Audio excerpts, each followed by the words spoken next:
it's rotation now. The member from Toronto Centre, when you're ready. Thank you, Speaker. I want to say it's a rookie mistake. Speaker, thank you. I'm honored to rise to speak to Bill 10 and to speak in this House for the second time to this bill. Although we desperately need to see reforms and improvements to the justice system, this bill does not advance those meaningful reforms that we are looking for.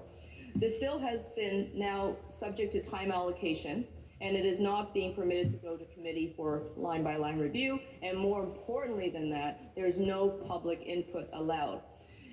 Now, Speaker, as you can imagine, a bill as important as one that reforms the justice system and how justices are appointed, that leaves many troubled. And specifically, the legal community has submitted a number of communications, which I will now have to share here because they were not allowed to be heard in committee. The Ontario justice system is indeed in crisis. We are desperately needing more capacity, more funding, and more staffing in our courts to ensure that those cases are not thrown out due to unconstitutional delays. And we've heard that delays do come. And we've also have heard and learned that when charges, even serious ones and violent offenders, repeat offenders are stayed, then they're back out on the streets. Survivors who've seen their cases tossed out. We've seen human traffickers where the charges have been stayed, largely because of unconstitutional delays. Innocent people are spending an exorbitant amount of time in the detention and justice system. Over 80% of the current population there has not been convicted of a crime, only charged of a crime. Headaches and economic upheaval for families are abound for all sides. Yet this government refuses, Speaker, to hear from these community members, and they have been ignoring the esteemed justice advocates. They have been ignoring legal experts who this government should be listening to, because we can all benefit from their advice.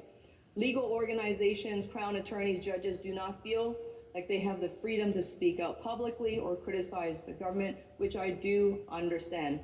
And even that the Ontario Chief Justice had to say something, despite the fact that justices don't generally comment publicly on matters of political policy, but they had to even call out the Premier for his remarks about wanting to politicize the judiciary and wanting to subject them to elections. Of course, as we know, the American-style system does not work and is often So funny how he changed the law. Huge challenges in the American justice system. I want to share feedback from the Advocate Society, a dedicated from member, American-style government group of members from the bar who actively work to ensure the rights and privileges of Ontarians are upheld.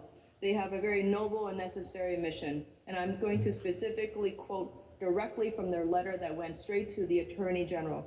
The Advocate Society strongly urges you not to proceed with Bill 10's proposed changes to the process for appointing judges to the Ontario Court of Justice under the Court of Justice Act. Those proposed amendments create a threat to judicial independence and will weaken public confidence in the justice system in Ontario.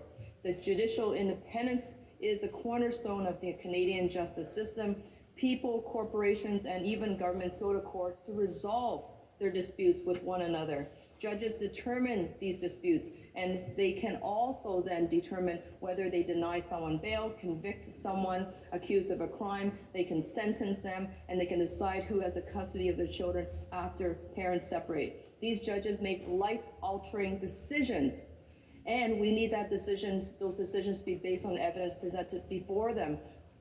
And it has to be applied evenly against the law, without any influence and without being seen to be influenced by any other consideration in their decision-making. This is the very cornerstone and the principle of judicial independence, Speaker, and it is something that's now under threat with Bill 10. The Supreme Court of Canada had succinctly observed the litigants, and I quote, "The litigants who engage our judicial system should be in no doubt that they are before a judge who is demonstrably independent and is motivated only by the search for a just and principled result. The right to have these disputes decided by independent judiciary has been enshrined in the Canadian Constitution as a right to be enjoyed by all and every single Canadian. This last point bears repeating, Speaker. The right to judicial independence does not belong to the judges, but rather to the litigants, the parties who appear before the courts. Bill 10 is setting out a proposed set of recommendations where the Attorney General can now change the evaluation criteria or even the review for the judicial appointments. And of course, Speaker, this is incredibly troubling, which is why the legal community is listening to what the Attorney General has said about how he wants to appoint more judges to share his specific personal values. They have heard and listened to what the Premier has said about politicizing and getting more U.S.-based judges, and what they've heard is alarming. And that alarm is causing the legal community to reverberate, which is why we are receiving so much communication in opposition to Bill 10, which may explain why this government doesn't want to go to committee, Speaker, which may explain why this government is truncating any opportunity for debate, because they simply don't care about what the public input is, and they don't even care about what the legal community has to say about a specific bill that's going to radically It's like enslaving change the us. justice system. You're going to do what we especially say, as it or we'll relates to cut you off. judicial appointments.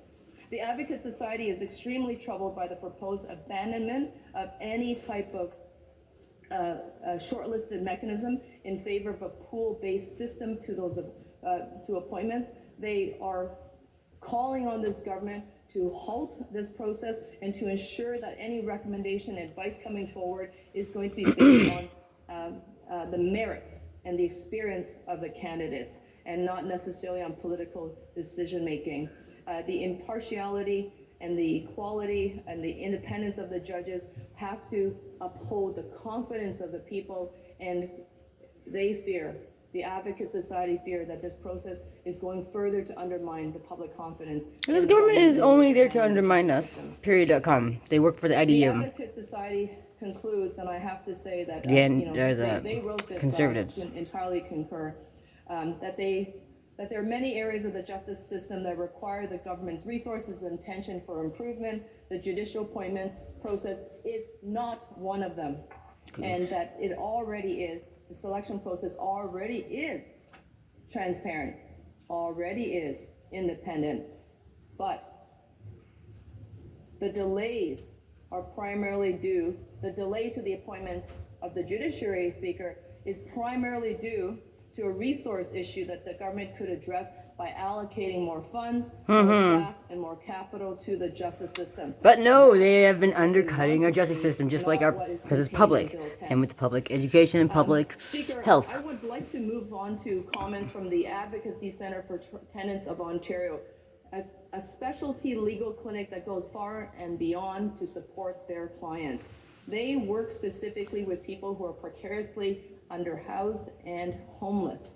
And their best legal advice coming forward to this government is that there are many problems within the justice system, and once again, echoing what was said by the Advocate Society, the solutions to the problems in the justice system are again not contained in Bill 10.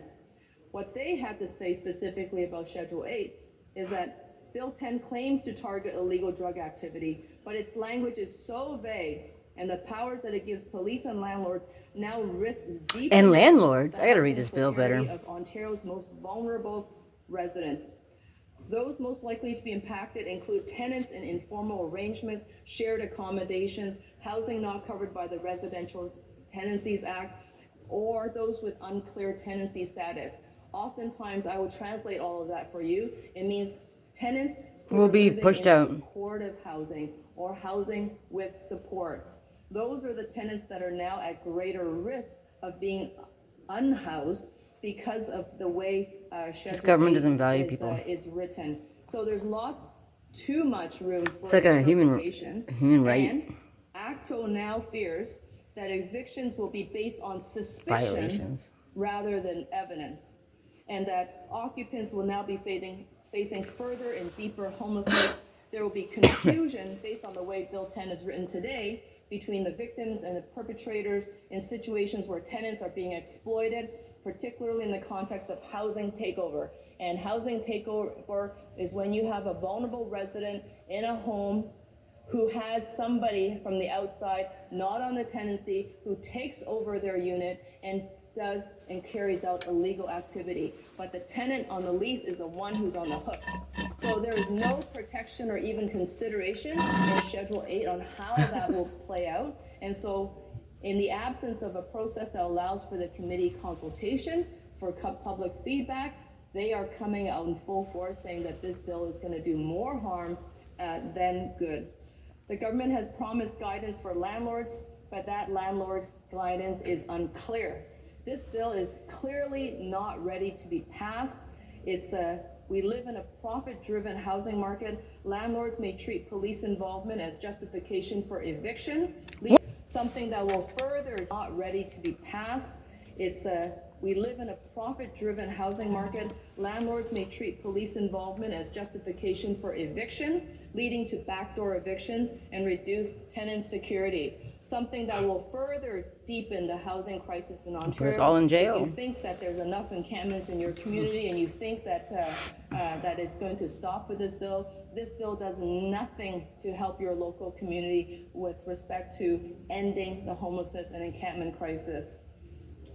I want to thank ACTO for their feedback. I know that it's been very frustrating for legal observers to not be able to speak directly to this government or even directly to the committee who had the responsibility to review this bill. And that responsibility that we take very seriously at committee has now been stripped away. So this is the only the government's a dictator. I have to bring their voices into the House Speaker. I really wish that we could do so much more, including sending. It's so funny. They're like, oh, Justin Trudeau, but really it's the premier. Review, or his consideration and feedback Solicitor from the General, legal whatever the fuck it's experts called. to make sure that amendments move forward in a manner that will improve and strengthen the Attorney bill, General? and even There it have is. the opportunity to ask government and the minister, or the Attorney General in this case, what was his true intention behind the bill. And we are not able to do any of that. And so, Speaker, it is with sadness that I cannot recommend that we support this bill, because there's just so much in here that is wrong, and the government has taken that responsibility away from us. Thank you. Thank you. Further debate?